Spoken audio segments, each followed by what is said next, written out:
আমার নাম রিয়া। আমাদের পরিবার বলতে বাবা, মা, আমার বড়দা আর আমি। কয়েক মাস আগেই বড়দার বিয়ে হয়েছে। বৌদি আসার পর থেকে আমাদের বাড়িটা যেন আরও বেশি ঝলমল করে উঠেছিল।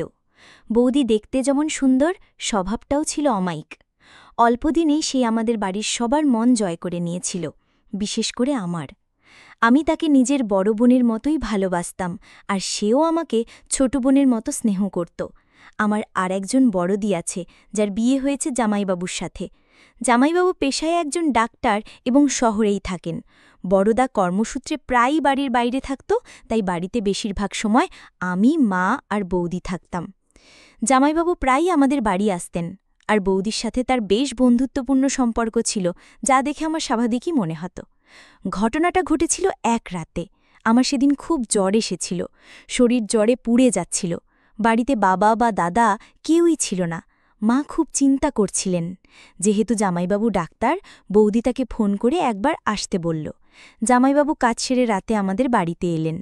তিনি আমাকে দেখে ওষুধ দিলেন এবং বললেন, চিন্তার কিছু নেই, বিশ্রাম নিলেই ঠিক হয়ে যাবে। বৌদি তাকে রাতের খাবার না খেয়ে যেতে বারণ করল। ওষুধ খাওয়ার পর আমার শরীরটা কেমন যেন নিস্তেজ লাগছিল, আর আমি ঘুমিয়ে পড়েছিলাম। মাঝরাতে হঠাৎ বাজির শব্দে আমার ঘুম ভেঙে যায়। এরপর আর ঘুম আসছিল না। বাড়িটা ছিল অস্বাভাবিকভাবে শান্ত। আমার গলাটা শুকিয়ে আসছিল, তাই জল খাওয়ার জন্য বিছানা থেকে উঠলাম। খুব সাবধানে ঘর থেকে বেরিয়ে রান্নাঘরের দিকে যাওয়ার সময় দাদার ঘরের দিকে আমার চোখ পড়ল। দরজাটা সামান্য ভেজানো, আর ভেতর থেকে হালকা আলো আসছে। এত রাতে বৌদির ঘরে আলো জ্বলছে কেন?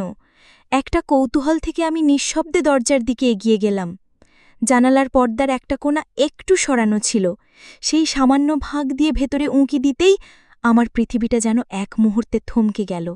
যা দেখলাম তার জন্য আমি বিন্দুমাত্র প্রস্তুত ছিলাম না। আমার শরীর বরফের মতো ঠান্ডা হয়ে গেল। মনে হচ্ছিল আমি আর নিঃশ্বাস নিতে পারছি না। জামাইবাবু খালি গায়ে দাঁড়িয়ে আছেন, আর আমার বৌদি, আমার সেই প্রিয় বৌদি, যাকে আমি এত সম্মান করতাম, সে তার সামনে হাঁটু গেড়ে বসে আছে। সেই দৃশ্যটা আমার সব বিশ্বাস, সব ধারণাকে এক মুহূর্তে ধুলোয় মিশিয়ে দিল। আমি দেখলাম জামাইবাবু বৌদির মাথায় হাত রাখছেন, আর বৌদি তার দিকে তাকিয়ে হাসছে, এক অদ্ভুত অচেনা হাসি। কিছুক্ষণ পর বৌদি উঠে দাঁড়াল, আর জামাইবাবু তাকে দুহাতে জড়িয়ে ধরে বিছানার দিকে নিয়ে গেল। আমার আর দেখার বা বোঝার কিচ্ছু বাকি ছিল না। আমি কাঁপতে কাঁপতে নিজের ঘরে ফিরে এলাম।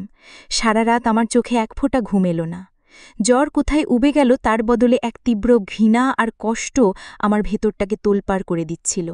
যে বৌদিকে আমি এত ভালোবাসতাম, তার এই অন্ধকার রূপটা আমি কোনো দিনও ভুলতে পারব না।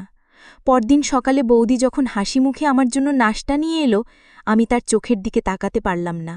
সে যখন আমার কপালে হাত রেখে জ্বরের খোঁজ নিতে চাইল, আমি শিউরে উঠে নিজেকে সরিয়ে নিলাম। সেই এক রাত আমার কাছ থেকে আমার সরলতা, আমার বিশ্বাস আর আমার প্রিয় বৌদিকে কেড়ে নিয়েছিল। সেই রাতের দুঃসহ স্মৃতি আজও এক গভীর ক্ষতের মতো আমার ভেতরে রয়ে গেছে।